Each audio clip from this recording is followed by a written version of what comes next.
वाराणसी ज्ञानव्यापी मामले में एक नया मोड़ आया है। राखी सिंह भी नहीं लेंगी मुकदमा वापस।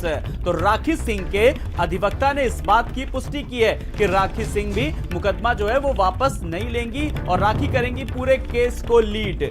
तो उनके वकील ने साफ तौर पर कहा है कि वापस नहीं लिया जाएगा मुकदमा और पूरे केस को वो पूरी तरीके से लीड करेंगी। तो अब एक नया मोड़ आ गया है इस पूरे मामले को लेकर के। तो राखी करेंगी पूरे केस को लीड, ये साफ तौर पर उनके वकील ने कहा। ज्ञानव्यापी मस्जिद श्रृंगार गौरी मामला, वाराणसी में ज्ञानव्यापी मामले में आया नया मोड़। तो लगातार वीडियो रिकॉर्डिंग को लेकर के जिस तरीके से विरोध के सुर नजर आ रहे थे और इस बीच लगातार जो मोड़ आया इस नए मामले में। और ज्यादा जानकारी के लिए बात करेंगे अपने संवाददाता वाराणसी से हमारे साथ जुड़ गए रोहित, अब इस मामले में भी एक राखी सिंह को लेकर के एक नया मोड़ आ गया। फिलहाल जानना चाहेंगे पूरा घटनाक्रम क्या कुछ रहा। देखिए, परसों जब कमीशन की कार्रवाई अचानक रुक गई थी, उसका कारण ये था कि जब कमीशन के लोग अंदर मस्जिद में जा रहे थे तो उस समय 50 से ऊपर की संख्या में, जैसा कि अधिवक्ताओं का, वादी पक्ष का लोगों का आरोप था कि 50 से अधिक की संख्या में मुसलमान मस्जिद में थे जो छुपे हुए थे सुबह से। उन्होंने उनको कार्य नहीं करने दिया, कार्य में बाधा पड़ा, जिसके बाद करीब लगभग 1 घंटे तक वहाँ इन लोगों का प्रयास था प्रशासन से बात करके, पुलिस से बात करके, कि उनको अंदर जाने दिया गया।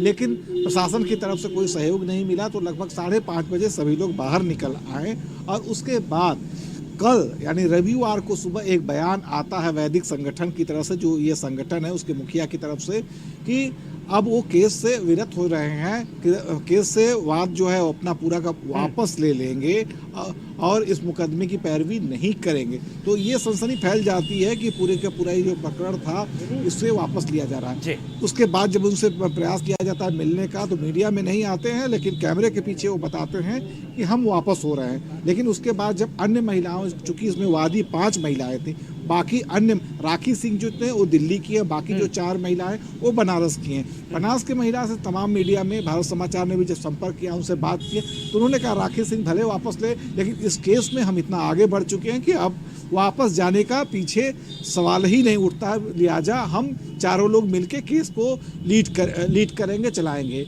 तो ये माना जा रहा था कि आज न्यायालय खुलते ही राखी सिंह की तरफ से इस पूरे मुकदमे में वापस लेने का एक प्रार्थना पत्र दिया जाए। लेकिन अब से लगभग 20 मिनट पहले उनके अधिवक्ता राखी सिंह की, जो दिल्ली से आए हैं, शिवम गौर, वो आए और उन्होंने अधिकृत रूप से बयान दिया कि ऐसी कोई बात नहीं, राखी सिंह भी केस में वादी रहेंगी और लीड करेंगी, यानी कहीं से किसी को भी वापस होने का कोई सवाल नहीं उठता। तो ये चीज अब क्लियर हो गई कि मुकदमा जैसे चल रहा था वैसे ही चल रहा है। और बिल्कुल रोहित, अगर बात करें मुकदमा जैसे चल रहा था वैसे ही चल रहा है, लेकिन इस पूरी कवायद के बीच विरोध के सुर लगातार उठ रहे थे, क्योंकि किस तरीके से एक मुस्लिम महिला जो वहां पर पहुंची थी 2 दिन पहले, उसने भी नमाज पढ़ी बाहर सड़क पर, जिसका करके विरोध हुआ, नारेबाजी हुई। ये भी घटनाक्रम अपनी जगह लगातार जारी है। कमिश्नर का किस तरीके से विरोध हुआ?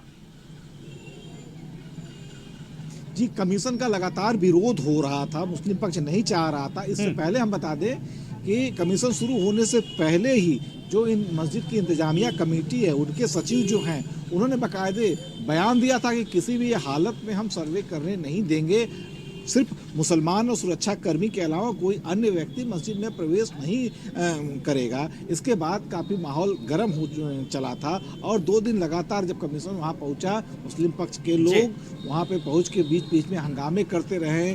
कई बार वहां नारे लगाए गए, सांप्रदायिक सौहार्द बिगाड़ने की कोशिश की गई, लेकिन बाहर तो माहौल सही रहा। पहले दिन जो है कमीशन की कार्रवाई अंदर जो है मस्जिद के बाहर जो पीछे के एरिया है विग्रह, वहां तो दूसरे दिन जब कमीशन को अंदर जाना हुआ बैरिकेडिंग, तो उस समय उनको रोक दिया गया। इसी बात बिल्कुल, यानी कि पूरे अब इस पूरे मामले में आप नजर रखिएगा रोहित, हम आपसे लगातार अपडेट लेते रहेंगे। बहुत बहुत शुक्रिया। अगली खबर की ओर रुख करेंगे मेरठ से, जहां पर मेरठ